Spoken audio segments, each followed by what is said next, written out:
Bismillahirrahmanirrahim. Sahabat mubasyirin yang Allah rahmati, sidang salat maghrib dan isya yang Allah muliakan. Assalamualaikum warahmatullahi wabarakatuh. Innal hamdalillah nahmaduhu wa nasta'inuhu wa nastaghfiruh wa na'udzu billahi min shururi anfusina wa min sayyiati a'malina.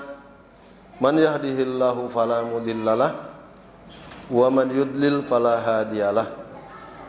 Wa ashhadu an la ilaha illallah wahdahu la syarikalah wa ashhadu anna Muhammadan abduhu wa rasuluh.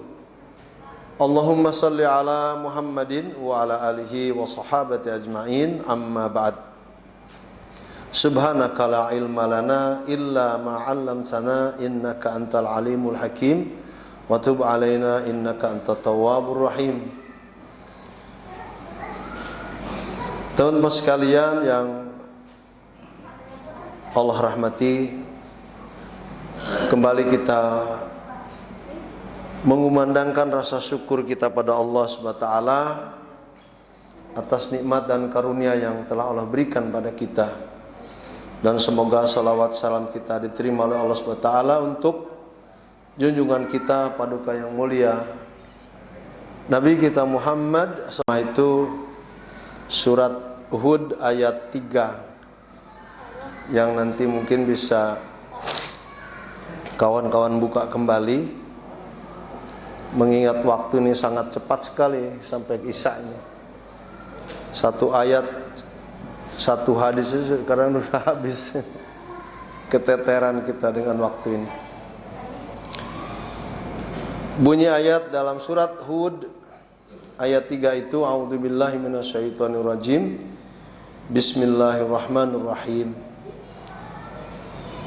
Wa anistaghfiru rabbakum thumma tubu ilaihi yumatti'ukum mata'an hasana hasanan ila ajalin musamma wa yu'ti kulladhi fadlin fadlah wa in tawallaw fa inni akhafu alaikum adzaba yaumin kabir. Makna bebasnya ikhwan sebelum tafsir, dan hendaknya kalian memohon ampun pada Allah. Memohon ampun pada Allah, yaitu Rabb kalian. Kemudian bertaubatlah kepadanya. Jadi ada urutan ketika seseorang ingin selesai dari dosa-dosa itu, niatnya sudah ingin membersihkan diri dari kesalahan, dari dosa, dari pelanggaran dan lain sebagainya, itu ya pertama istighfar. Ucapan istighfar itu ya astagfirullah, astagfirullah, astagfirullah. Bahkan ada dalam sebuah riwayat, istighfar itu kalau dibaca yang panjang saat doa di waktu sahar waktu sahur, maka bunyi istighfarnya adalah astagfirullahaladzim alladzi la ilaha illahuwal hayyul qayyum wa atubu ilaih. Itu 3 kali. Maka sudah jelas dia akan mendapatkan apa yang dipintanya. Apalagi kalau di doanya itu dimunajatkan pada waktu sahur. Waktu sahar itu waktu sahur sebetulnya. Ya. Maka kalian beristighfarlah pada Rabb kalian, lalu kemudian summa bertaubatlah kepadanya. Yumatikum mata'an hasana, maka Allah sebagai Rabb kalian itu akan memberikan kenikmatan, gitu kan? Mata'an hasana, dengan nikmat yang baik. Soal makna nikmat yang baik itu apa, nanti ada tafsirnya. Ila ajalin musamma, sampai pada batas waktu yang ditentukan. Wa yu'ti kulladzi fadlin fadlahu, dan Allah akan memberikan kepada hambanya kelebihan-kelebihan dan keutamaan-keutamaannya. Namun jika kalian berpaling artinya gini, sudahlah ia melakukan dosa, sudahlah dia melakukan kesalahan. Kalau dosa yang kecil yang besar itu kan, pelanggaran, kemaksiatan itu, lalu tidak mau bertaubat, tidak pula memohon ampun, itu maksud berpaling itu. Fa in tawallau, jikalau kalian berpaling, maka sesungguhnya fa inni, kata Allah Subhanahu wa taala, akhafu alaikum adzab yaumin kabir. Aku khawatir Allah akan menimpakan kepada kalian azab yang azab yaumin kabir, yaitu pada hari yang besar. Apa hari besar? Hari kiamat. Nadkhul ila tafsiri hadil ayah. Kita masuk pada tafsir ayat ini. Wa qauluhu, adapun firman Allah, wa anistaghfiru rabbakum tsumma tubu ilaihi yumati'kum mata'an hasanan ila ajalin musamma wa yu'ti kulladzi fadlin fadlah ai wa amurukum bil istighfar. Allah Subhanahu wa taala memerintahkan pada kalian untuk beristighfar. Bagaimana istighfar itu, ikhwan? Seperti istighfar ketika kita setiap menyelesaikan sholat fardu. Astagfirullah, astagfirullah, astagfirullah. Kemudian baca Allahumma antas salam, tabarakta rabbana wa ta'ala ya dzal jalali wal ikram. Allahumma la mani'a, terus kemudian la ilaha illallah wahdahu la syarikalah, terus itu urutannya. Tetapi inti pada istighfar itu ya kalimat astagfirullah tadi. Maknanya astagfirullah. Kalau saya astagfirullah, kalau kamu tastagfirullah, kalau dia yastagfirullah, kan gitu. Aku memohon ampun atas dosaku ya Allah, itu maknanya. Astagfirullah. Soal dosanya besar atau kecil, astagfirullahaladzim. Allah yang maha besar, kita mohonkan atas dosa kita yang kita lakukan, baik besar ataupun yang kecil. Tapi sifat Allah maha besar. Maka istighfar ini penting buat kita, ikhwan, agar kita selalu tawazun. Apa tawazun? Itu seimbang dalam hidup. Nah, keseimbangan ini yang terkadang jarang kita jumpai karena kita melakukan dosa tanpa dibarengi dengan istighfar. Maka Ibnu Katsir mengatakan, wa amurukum bil istighfar minadz dzunub. Kalian diperintahkan oleh Allah Subhanahu wa taala untuk beristighfar, mohon ampun kepada Allah dari perkara-perkara dosa. Adz-dzunub itu jamak dari dzam. Dari perkara-perkara dosa as-salifah. As-salifah itu pada masa lalu. Terhitungnya kapan tuh kalau masa lalu? Dari semenjak baligh. Hitungannya dari semenjak baligh sampai sekarang. Baligh kita mungkin 15 tahun ya, atau ada yang 14 tahun. Sampai sekarang. Ya kalau nggak berhenti melakukan dosa ya tetap harus istighfar terus gitu loh, meskipun tidak berhenti. Karena sangat rugi ketika orang berbuat dosa terus gitu kan, malah tidak juga istighfar kan gitu. Terus istighfar. Dosa-dosa yang telah lalu wa taubatu minha, dan berupaya untuk bertaubat daripada dosa-dosa itu ilallahi azza wa jalla, kepada Allah Subhanahu wa taala. Dan soal pertaubatan, ikhwan, Ibnu Katsir mengatakan fima tastaqbilunahu. Soal taubat ini, ikhwan, sampai pada masa yang akan dijelang gitu loh. Jadi sudah istighfar, lalu kita ini bertaubat. Taubatnya ini sampai pada masa akan datang. Jadi apa maksudnya? Maksudnya untuk tidak kembali melakukan dosa. Itu pertaubatan. Ibnu Katsir mengatakan wa antastamirru ala dzalika. Taubat itu demi masa akan datang setelah diakui dosa masa lalu, gitu maksudnya. Jangan kembali mengulangi. Wa antastamirru ala dzalik, dan teruslah kalian bertaubat itu, gitu. Jangan berhenti maksudnya.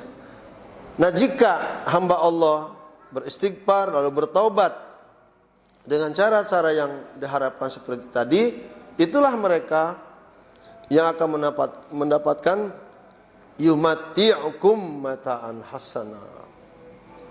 Mereka-mereka yang akan mendapatkan nikmat kehidupan yang baik. Di sini dimaknakan fid dunya. Kapan? Di dunia. Jadi orang bertobat itu akan mendapatkan apa-apa yang menjadi kenikmatan di dunia sebelum di akhirat mendapatkan yang lebih, gitu. Contoh, berapa banyak percontohan hidup orang yang tadinya berdosa banyak, hidupnya sengsara.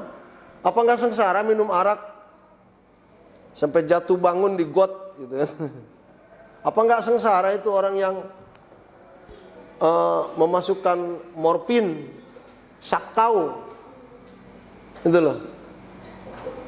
Apa enggak sengsara kalau orang itu melakukan perbuatan-perbuatan aniaya pada dirinya, lalu sadar akan hal itu, kemudian istighfar dan bertobat?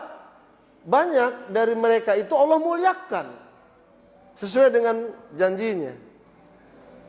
Setelah dosa dan maksiat itu ditinggalkan, Allah muliakan hidup di dunia. Sebagian mereka ada yang jadi khalifah Allah. Betul? Siapa? Umar ibn Khattab. Meski masanya sudah berlalu, tapi ini ayat untuk kita semua, kan gitu. Nun jauh masanya pada zaman khalifah beliau, ya kan? Apakah ada orang-orang seperti beliau di zaman kita hidup sekarang melakukan dosa lalu ditinggalkan lalu mendapatkan kehidupan yang layak? Banyak. Inilah sebuah guide Allah untuk pelaku-pelaku dosa, jangan berputus asa dari rahmat Allah. Banyak ikhwan yang tadinya bandar ganja, bandar narkoba, bandar morfin, setelah bertobat, ya Allah jadi pengusaha. Menjadi pengusaha properti, menjadi pengusaha grosir makanan. Ini janji Allah, ikhwatal iman. Jadi ketika yumati'ukum mata'an hasana, aina hiya? Aina hi? Di mana Allah akan memberikan nikmat hidup yang baik itu pada hambanya? Fid dunya, di dunia. Asalkan lepaskan saja dosa dan maksiat, janji Allah yumati'ukum mata'an hasanah.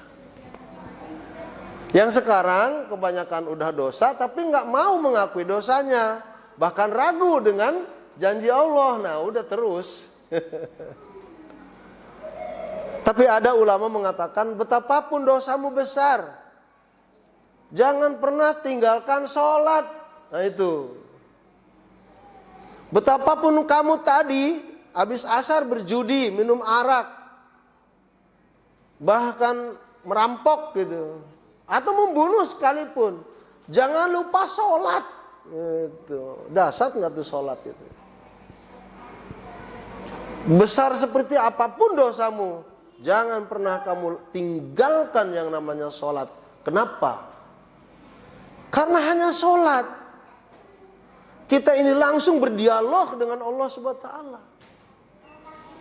Ucapan-ucapan yang indah saat sholat itulah merupakan wasilah kita memohon pada Allah untuk menyelesaikan persoalan-persoalan hidup kita. Ihdinas siratal mustaqim di antaranya. Siratal ladzina an'amta 'alaihim ghairil maghdubi 'alaihim waladdallin. Hidayah ini kalau dihargakan pada dunia, tidak ada apa-apanya dunia. Dan mengapa sampai Allah menyuruh kita meminta hidayah itu sampai 17 kali? Karena khawatir hidayah itu lepas dari diri kita. Karena untuk urusan hidayah itu sangat mudah lepasnya dari orang. Maka selalu minta. 5 waktu kita sehari semalam, sebanyak 17 kali kita meminta Allah tentang hidayah ini. Allahu Akbar. Nah itu. Aibid dunia. Yaitu Allah akan memberikan kenikmatan yang baik di dunia. Ila ajali musamma, sampai pada batas waktu yang telah ditentukan. Kapan batas waktu ditentukan itu? Berlangsung kenikmatan itu sampai, kata Ibnu Katsir, fiddaril akhirah. Sampai kenikmatan itu sampai ke negeri akhirat. Ya Allah, banyak sekali ibrah masa lalu menggambarkan kondisi hari ini. Atau sebaliknya, banyak sekali contoh-contoh kehidupan sekarang yang dulu pernah terjadi. Hanya soal waktu saja bergulirnya kehidupan itu. Di masa yang lalu itu kan dulu malah pernah ada seseorang hamba membunuh berapa? 99 orang, ya kan? Dan hadis ini patut kita sampaikan berulang-ulang. Untuk apa? Untuk supaya memancing orang jangan berputus asa. Rahmat Allah itu melebihi daripada dosa-dosa yang telah kita lakukan, asal kita mau kembali aja. Kisah yang 99 orang membunuh itu akhirnya karena mendesakkannya untuk bertobat, bertanyalah kepada Ustadz Ali, katakan Ustadz Ali ini kurang, dalam menjawabnya kurang pas. Apa dia kata? Dosamu udah terlalu banyak. Dosamu sudah terlalu banyak. Masa ya Allah mengampuni dosa? Kamu udah bunuh 99. Akhirnya dibunuh lagi tuh. Katakan Ustadz Ali nih. Pus, bunuh. Jadi 100. Akan tetapi desakan taubatnya itu kuat, dicari lagi orang yang bisa mengarahkan pada kebaikan taubatnya itu. Sampailah pada kiai yang berikutnya. Kiai yang berikutnya malah mengajarkan kepada masalah dosa yang kamu lakukan tuh belum seberapanya. Belum seberapanya Fir'aun. Fir'aun itu mengaku Tuhan kan. Cuman ada syarat, kamu harus berangkat sana. Dari tempatmu hidup sekarang, lu cuti dosamu, pergi ke tempat yang cukup jauh sana, yang di sana tuh penduduknya suka ibadah, ikut ibadah di sana. Warnai taubatmu dengan ibadah. Berjalan di tengah jalan, plek, mati, malakal maut datang. Ya kan itu. Jangan putus asa. Alhasil ketika dari pertama dia berjalan sampai meninggal, dari meninggal sampai tempat yang dituju, bedanya hanya shibrun. Shibrun itu sejengkal. Masuk kepada wilayah yang akan dituju. Udah dapat rahmat. Inilah ikhwatal iman. Ajakan-ajakan syariat pada masalah pertobatan ini ya, harus serius dan jangan berputus asa.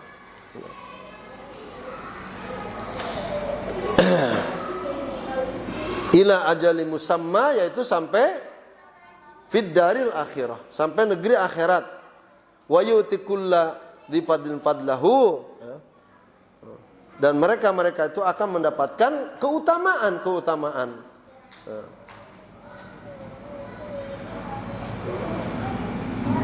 Seperti dalam ayat yang lain pada surat An-Nahl ayat 97, boleh dikombin An-Nahl ayat 97 dengan Hud ayat 3 ini.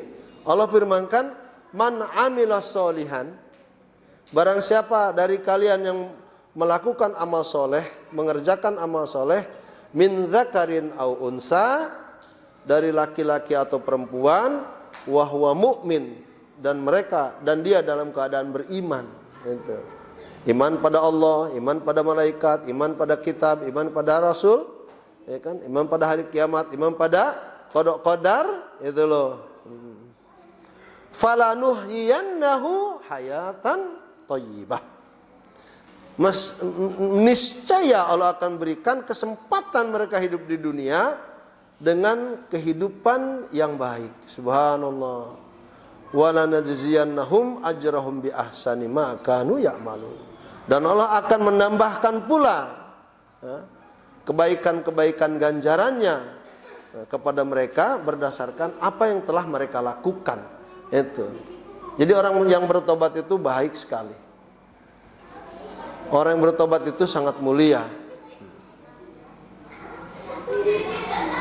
Nah, di sini ikhwan ada hadis lagi, wa qad jaa fi sahih, dan Rasulullah SAW memberikan arahan pada hadis sahihnya terkait dengan ayat ini. Anna Rasulullah sallallahu alaihi wasallam, bahwa Rasulullah SAW berkata, qala li Sa'ad ibn Waqqas yang dimaksudkan, berkata kepada Sa'ad, wa innaka lan tunfik nafaqatan tabtagi biha wajhallah.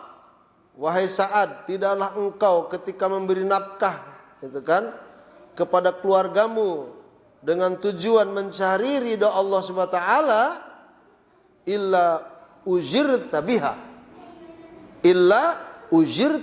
biha, terkecuali Allah memberikan ganjarannya itu. Nah, jadi kalau kita memberikan infak pada anak-anak kita, istri kita, itu merupakan apa? Merupakan sarana kita mencari ridha Allah.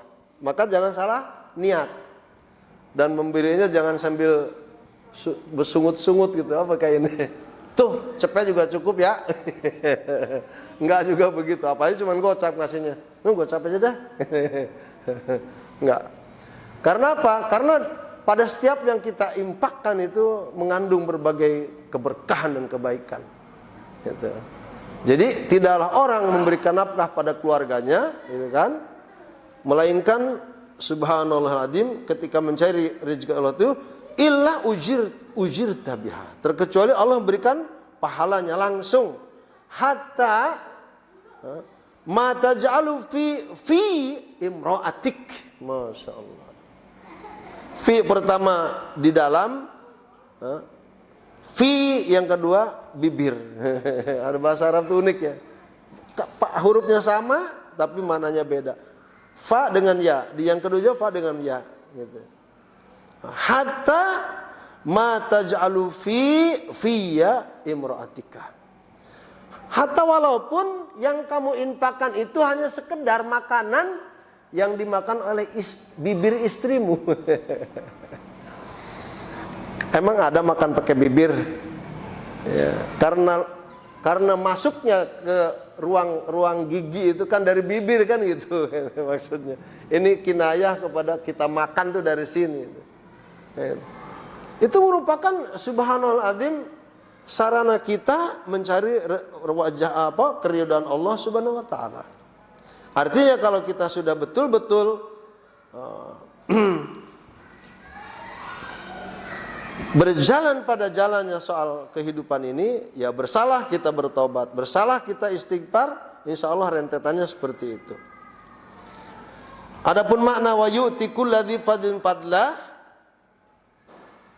dan Allah akan memberikan pada kamu itu kelebihan dan keutamaannya, berkatalah Rasulullah SAW, man amila sayyi'atan, barang siapa yang mengamalkan perbuatan buruk, kutibat lahu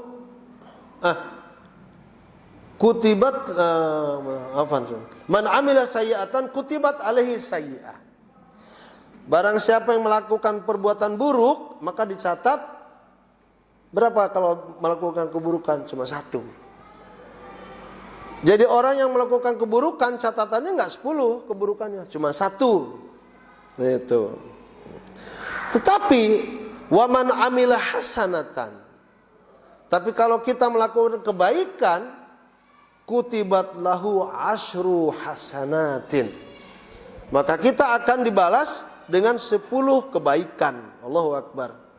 Fa in uqiba bisayyi'ah allati kana amilaha fid dunya baqiyat lahu asyr hasanat. Kalau yang satu keburukan tadi dilakukan di dunianya, langsung Allah perhitungkan, itu loh. Langsung Allah langsung Allah perhitungkan ya. Jadi sudah dibalas duluan gitu loh perbuatan buruknya. Maka yang tersisa apa di akhirat nanti? 10 kebaikan. Tapi kalau keburukannya ditangguhkan oleh Allah, diperhitungkannya nanti di akhirat, gitu kan? Satu keburukan melawan berapa tadi? 10 kebaikan. Berarti 10 diambil 1 berapa? Di mana-mana 9 ya Pak. Masih ada tersisa 9 kebaikan. Adif ila dalik. Adif ila dalik, kalau orang Arab udah ngomong adif ila dalik itu, maka pikirkan oleh kamu perbuatan-perbuatan yang lain. Tambahkan. Andai kata kita melakukannya 100 kebaikan dikalikan 10 menjadi berapa? 1000. Katakanlah 5 keburukan, cuman 5 kan gitu. Syukur-syukur yang 5 ini sudah selesai karena Allah di dunia, kita tetap kebaikannya tidak berkurang. Kalaupun ia harus diselesaikan di akhirat, maka Allah tidak akan melakukan kezaliman, tetapi sesuai dengan takdirnya. Keburukan itu akan memakan kebaikan yang tadi berapa? Itu kan 1000, paling diambil 5 kan. Tersisa 995. Allahu Akbar. Nah ini ikhwan fillah yang dirahmati Allah SWT, ayat yang berkenaan dengan bagaimana kisah anak Adam ketika hidup di dunia dengan berbagai karakter, dengan berbagai tabiat, watak yang berbeda. Saat mereka tergelincir pada kesalahan-kesalahan dan dosa, kembali kepada ayat ini. Wa anistaghfiru rabbakum tsumma tubu ilaihi yumatikum mata'an hasana. Tuh. Kembali pada ayat ini. Ikhwan fillah yang dirahmati Allah. Persoalan yang terkait dengan anak Adam ini, kalau kita tanya seseorang di antara kita, ente hidupnya mau nggak bersih dari dosa kan gitu? Ya siapa yang nggak mau kan? Semua orang pasti akan menjawab, iyalah Ustadz, masa sih nggak mau bersih dari dosa? Gitu. Terus mau nggak kalau anak kasih tahu bagaimana caranya? Kalau yang niatnya betul-betul, ya, pasti minta, coba dong apa, kan gitu. Maka sesungguhnya manusia ini persis seperti digambarkan oleh Rasulullah SAW dalam sebuah hadisnya.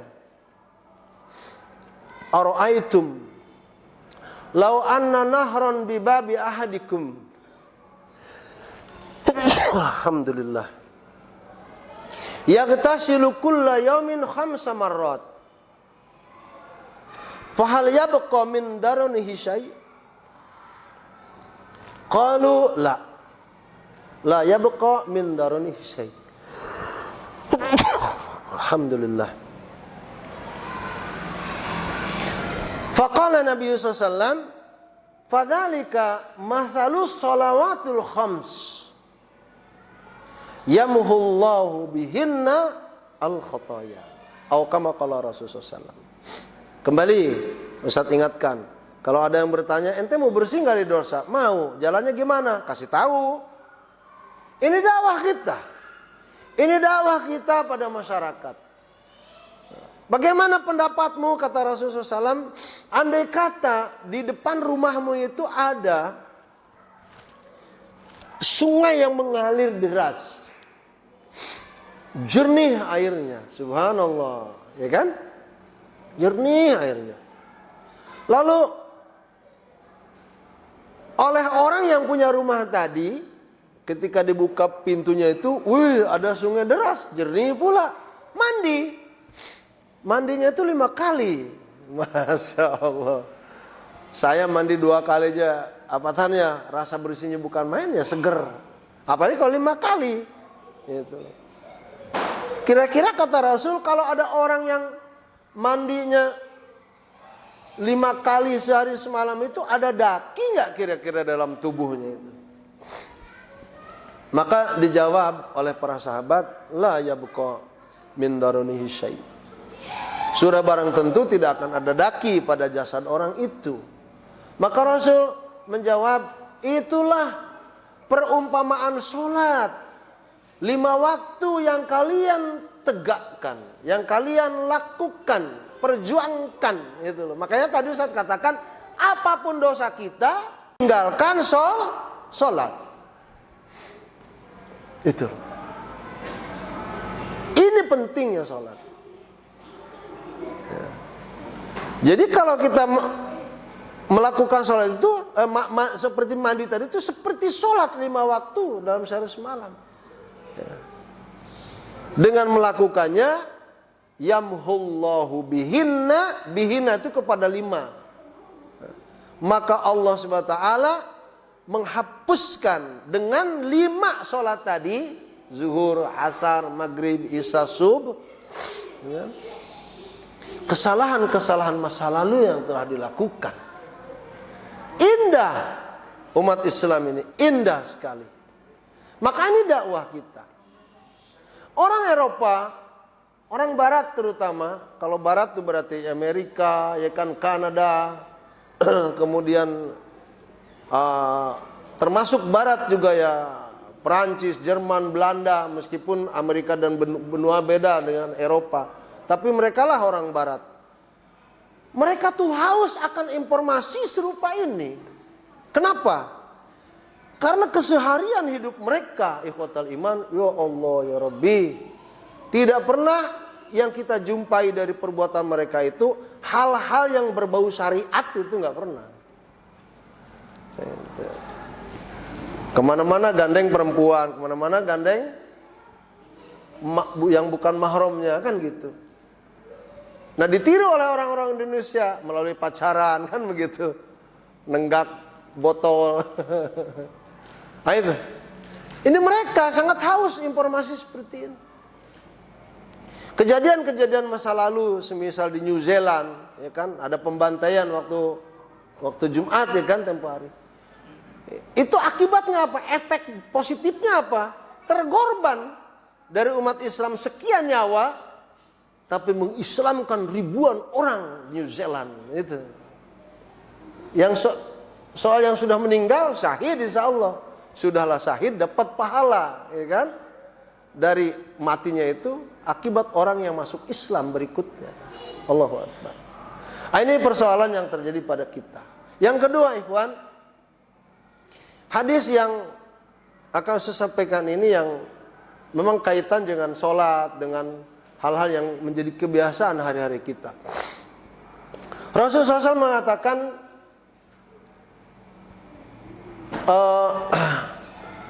kalau tadi aro'aitum law anna nahran, gitu.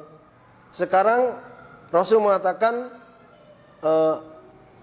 hal adullukum ala ma yamhullahu bihinna wa yarfa'u bihad darajat. Atau kama qala Rasul SAW. Sukakah engkau kalau aku sampaikan informasi pada kalian, yaitu informasi perbuatan, ya, pekerjaan yang jika dilakukan itu dapat menghapuskan berbagai kejelekan, keburukan dosa kita. Di saat yang sama dapat meninggikan derajat kita nanti di akhirat. Allahu Akbar. Nah, para sahabat menjawab, oh sangat senang ya Rasulullah. Apa jawaban Rasul ini? Coba lihat baik-baik ya. Kalau tadi 5 ya, udah jelas itu 5 sholat. Nah sekarang kebiasaan kita sebetulnya. Yang pertama, isbagul wudu alal makari. Isbag wudu alal makarih. Isbag itu percantik wudumu, gitu. Sampai pada batas-batas yang disyariatkan. Jangan sampai tertinggal sedikit pun batas yang harus dikena basah air wudhu tuh. Kalau bisa tambahkan lagi lebih jauh. Sebab anggota badan yang kena air wudhu itu diharamkan api neraka untuk memakan jasad yang selalu pakai wudhu. Kalaupun ia kita nasibnya naudzubillah buruk, anggota badan yang tidak kena air wudhu itu yang kena bakaran api neraka. Naudzubillah min dzalik, la sama Allah. Isbag al-wudu alal makari. Percantik wudumu. Apalagi kalau batal, wudu lagi. Batal, wudu lagi. Senantiasa orang itu dalam keadaan berwudu. Itu maksudnya. Isbagul wudu alal makari. Batasan-batasan wudunya jangan dikurangin. Gitu. Kaki sampai mata kaki ke atas, ya kan? Tangan lebih dari sikut itu loh. Nah, itu terutama. Yang kedua, wa kathratul khuta ilal masajid. Perbanyak olehmu langkah ke masjid. Perbanyak olehmu langkah ke masjid. Ini yang kedua. Ternyata dalam tafsirnya, satu langkah menghapuskan dosa, langkah yang lain meninggikan derajat kita di sisi Allah Subhanahu wa taala. Yang ketiga, intidharus sholati minas shalah. Yang ketiga ini, lazimkan olehmu menunggu waktu sholat yang satu kepada waktu sholat berikutnya. Zuhur jam 12 kurang berapa hari ini Pak Pathan? Kurang 15 ya? Hah? Malah sekarang 20 ya? Hah? Ya berarti kan kurang 20 menit. Ya kan? 12 kurang 20 menit. Artinya setengah 12 tuh kita sudah siap, sudah berwudu gitu. Itu artinya menunggu waktu sholat yang satu ke waktu sholat yang lain. Atau saat muadzin mau mengumandangkan azan kita sudah duduk di masjid. Subhanallahiladzim. Maka Rasul di akhir hadisnya ini mengatakan, fadzalikumur ribat, fadzalikumur ribat, fadzalikumur ribat. Perkara-perkara yang saya sampaikan itu, kata Rasulullah, ikat dalam dirimu. Jadikan mereka itu teman karib setiap saat. Wudu, ya kan? Banyak pergi ke masjid, ya kan? Tunggu sholat satu ke sholat yang lain. Nah, ini sarana ikhwatal iman melengkapi tafsir daripada ayat yang kita bahas dalam surat Hud ini. Nah, maka jamaah yang Allah rahmati, yang Allah muliakan, tiada kata yang lebih indah dalam kehidupan ini terkecuali seseorang ketika berjumpa dengan temannya saling nasihat menasihati. Dan nasihat yang paling indah menurut Allah dan Rasulnya adalah nasihat yang mengandung di dalamnya perintah-perintah ketakwaan dalam kehidupan. Nah ini kita sudah melakukan itu. Maka betapa bahagianya orang yang senantiasa hidup bersama nasihat itu. Kenapa? Karena orang yang selalu dapat nasihat nih, ketika mau jatuh aja, kan gitu. Mau terjerumus aja, udah ada nasihat. Mau berbuat dosa, sudah dapat nasihat. Masya Allah.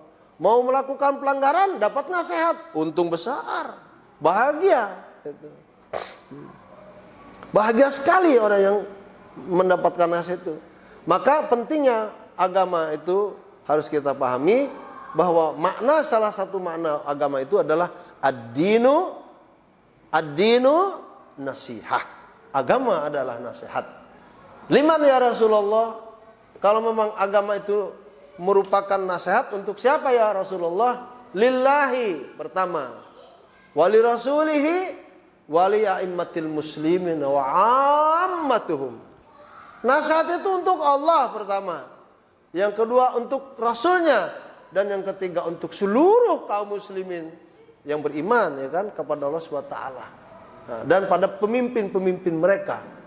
Apakah Allah butuh nasihat? Apakah Rasul butuh nasihat? Enggak. Yang dimaksudkan adalah saat kita menasihati orang, gunakan kalamullah. Nasihatnya itu dengan Al-Quran. Sama hanya menghidupkan syariat Allah. Sekali lagi, apakah Rasul butuh nasihat? Tidak. Namun saat kita memberi nasihat kepada orang, gunakan nasihat itu dari sunnah-sunnah Rasulullah Sallallahu Alaihi Wasallam. Semoga dengan demikian, ikhwatal iman, kita adalah sebuah anak bangsa yang dari hulu sampai hilir dalam naungan rahmat Allah Subhanahu Wa Taala.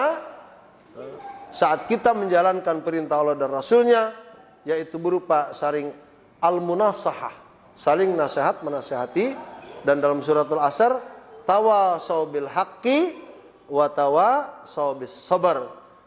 Saling nasihatlah, saling berwasiatlah kalian dalam urusan takwa, ya kan? Dan urusan-urusan kesabaran. Karena orang-orang sabar itu, ikhwan, subhanallah, akan mendapatkan apa? Akan mendapatkan peluang emas, gampang masuk surga. Ini yang menjadi catatan kita. Soal bagaimana mereka kisah gampang masuk surga, hadis sudah banyak disampaikan. Yang insya Allah kita akan ulang kembali hadis-hadis ini di masa akan datang, untuk manfaatnya dan tujuannya memperkuat daripada ketahanan iman dan Islam kita, serta akidah dan keyakinan yang kita miliki. Wallahu a'lam bishawab. Itu saja yang dapat saya sampaikan. Enggak usah ada pertanyaan ya. Paling pertanyaan boleh melalui WA sajalah insyaallah. Biar nanti kita akan menjawabnya. Subhanakallahumma wa bihamdika asyhadu an la ilaha illa anta astaghfiruka wa atubu ilaik. Wa sallallahu ala nabiyyina Muhammadin wa ala alihi wa sahabati ajmain walhamdulillahirabbil alamin. Assalamualaikum warahmatullahi wabarakatuh.